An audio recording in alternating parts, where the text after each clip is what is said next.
السلام علیکم، کیسے ہیں آپ سب لوگ؟ امید کرتی ہوں خیریت سے ہوں گے۔ آج کی جو حکایت ہے اس کا نام ہے حضرت موسیٰ اور چرواہا۔ حضرت موسیٰ علیہ السلام ایک دن جنگل میں سے گزر رہے تھے کہ انہوں نے ایک چرواہے کی آواز سنی۔ وہ بلند آواز سے کہہ رہا تھا، اے میرے جان سے پیارے اللہ، تو کہاں ہے؟ میرے پاس آ، میں تیرے سر میں کنگھی کروں، جوئیں چنوں۔ تیرا لباس میلا ہو گیا ہے تو اسے دھوؤں، نئے نئے کپڑے سی کر تجھے پہناؤں۔ تیرے موزے پھٹ گئے ہوں تو وہ بھی سیوں، تجھے تازہ تازہ دودھ پلایا کروں، اور اگر تو بیمار ہو جائے تو تیرے رشتہ داروں سے بڑھ چڑھ کر تیری تیمارداری کروں، تجھے دوا پلاؤں، ہاتھ پیروں کی مالش کروں، اور جب تیرے آرام کا وقت ہو تو تیرا بستر خوب جھاڑ پھونچ کر صاف کروں۔ اگر مجھے معلوم ہو کہ تیرا گھر کہاں ہے تو بلا ناغہ صبح شام گھی اور دودھ تیرے واسطے لے آیا کروں، پنیر، روغنی روٹیاں اور خوشبودار دہی کی لسی، یہ سب چیزیں لاؤں، غرض میرا کام ہر طرح تجھے خوش رکھنا اور تیری خدمت کرنا ہو۔ میری ساری بکریاں تجھ پر قربان، اب تو آ جا، تیرے فراق میں میری بے قراری حد سے بڑھ گئی ہے۔ وہ چرواہا دنیا و مافیہ سے بے خبر ایسی ہی باتیں کر رہا تھا۔ حضرت موسیٰ علیہ السلام اس کے قریب گئے اور کہنے لگے، ارے احمق، تو یہ باتیں کس سے کر رہا ہے؟ چرواہے نے جواب دیا، اس سے کر رہا ہوں جس نے مجھے اور تجھے پیدا کیا اور یہ زمین آسمان بنائے۔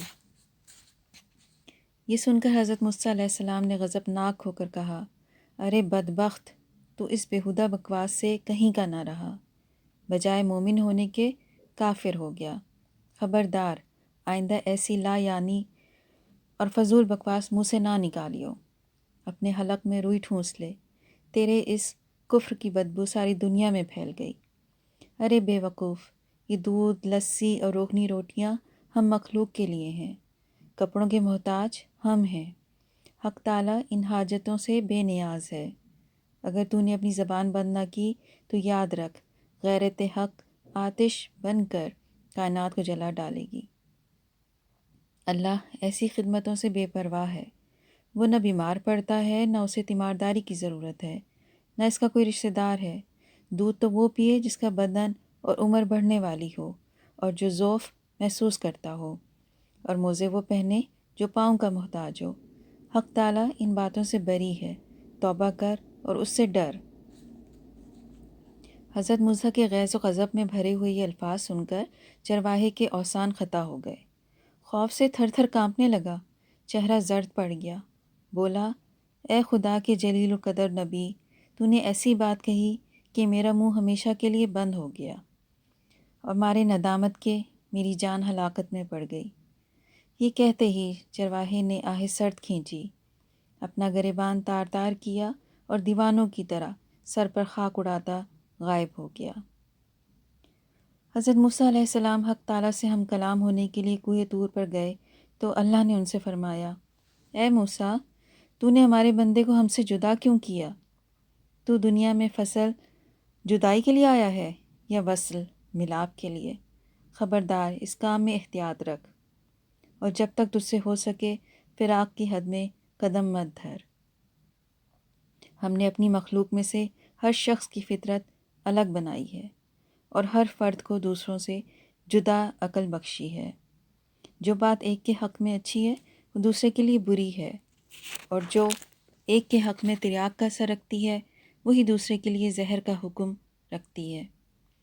ایک کے حق میں نور، دوسرے کے حق میں نار، ایک کے لیے گلاب کا پھول، دوسرے کے لیے کانٹا۔ ہماری ذات پاکی اور ناپاکی سے مبرہ ہے، اور اے موسیٰ، یہ مخلوق ہم نے اس لیے پیدا نہیں فرمائی کہ اس سے ہماری ذات کو کوئی فائدہ پہنچتا ہے۔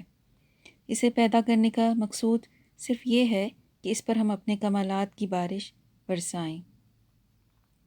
جو شخص جس زبان میں ہماری حمد و ثنا کرتا ہے اس سے ہماری ذات میں کچھ کمی بیشی واقع نہیں ہوتی، بلکہ جو موتی اس کے منہ سے نکلتے ہیں ان سے مداح کرنے والا خود ہی پاک صاف ہوتا ہے۔ ہم کسی کے قول اور ظاہر پر نگاہ نہیں کرتے، ہم تو باطن اور حال کو دیکھتے ہیں۔ اے موسیٰ، خرد مندوں کے آداب اور ہیں، دل جلوں اور جان ماروں کے آداب اور۔ حضرت موسیٰ نے جب اللہ کا یہ عتاب امیز خطاب سنا تو سخت پشیمان ہوئے اور بارگاہ الہی میں نہایت مذمت، ندامت اور شرمساری سے عفو کی درخواست کی۔ پھر اسی اضطراب اور بے چینی کی حالت میں اس چرواہے کو ڈھونڈنے جنگل میں گئے۔ اس کے قدموں کے نشان دیکھتے دیکھتے اس قدر چلے کہ پیروں میں چھالے پڑ گئے۔ صحر و بیابان کی خاک چھان ماری، لیکن چرواہے کا کہیں پتہ نہ پایا۔ کہتے ہیں دیوانوں کا نقش پا فرزند کے نقش پا سے الگ ہوتا ہے۔ اسی لیے حضرت موسیٰ علیہ السلام نے اپنی تلاش جاری رکھی، یہاں تک کہ آپ اسے پا لینے میں کامیاب ہوئے۔ چرواہے نے انہیں دیکھ کر کہا، اے موسیٰ، اب مجھ سے کیا خطا ہوئی کہ یہاں بھی آن پہنچے؟ حضرت موسیٰ نے جواب دیا، اے چرواہے، میں تجھے مبارکباد دینے آیا ہوں۔ تجھے حق تعالیٰ نے اپنا بندہ فرمایا اور اجازت عطا فرمائی کہ جو تیرے جی میں آئے بلا تکلف کہا کر۔ تجھے کسی ادب، آداب اور قاعدے ضابطے کی ضرورت نہیں۔ تیرا کفر اصل دین ہے اور دین نور جاں۔ تجھے سب کچھ معاف ہے، بلکہ تیرے صدقے میں تمام دنیا کی حفاظت ہوتی ہے۔ چرواہے نے آنکھوں میں آنسو بھر کر کہا، اے پیغمبر خدا، اب میں ان باتوں کے قابل ہی کہاں رہا ہوں جو کچھ کہوں؟ میرے دل کا تو خون ہو چکا، اور اب میری منزل سدرۃ المنتہا ہے۔ جب سے اب تک ہزاروں لاکھوں برس کی راہ طے کر چکا ہوں۔ تو نے میرے زبان کو ایسی مہمیز لگائی کہ ایک ہی جست میں 7 آسمان سے بھی آگے نکل گیا۔ میرا حال بیان کے قابل نہیں، اور یہ جو کچھ میں کہہ رہا ہوں اسے بھی میرا احوال مت جان۔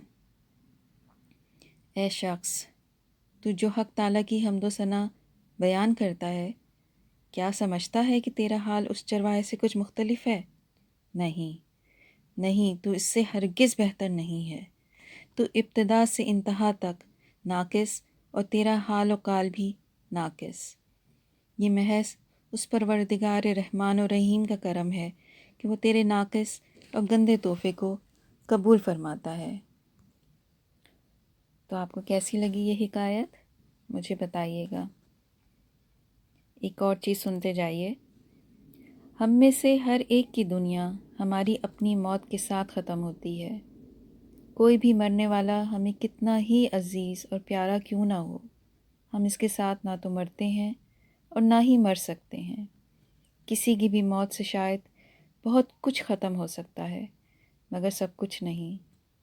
جو لوگ اللہ کے پاس جا چکے ہیں ان کو ہمارے آنسوؤں سے زیادہ ہماری دعاؤں کی ضرورت ہوتی ہے۔ اپنا بہت خیال رکھیے گا، دعاؤں میں یاد رکھیے گا۔ پھر دوبارہ سے کوئی اچھی سی چیز آپ کے لیے لے کے آؤں گی۔ مجھے آپ کی فیڈ بیک کا انتظار رہے گا۔ اللہ حافظ۔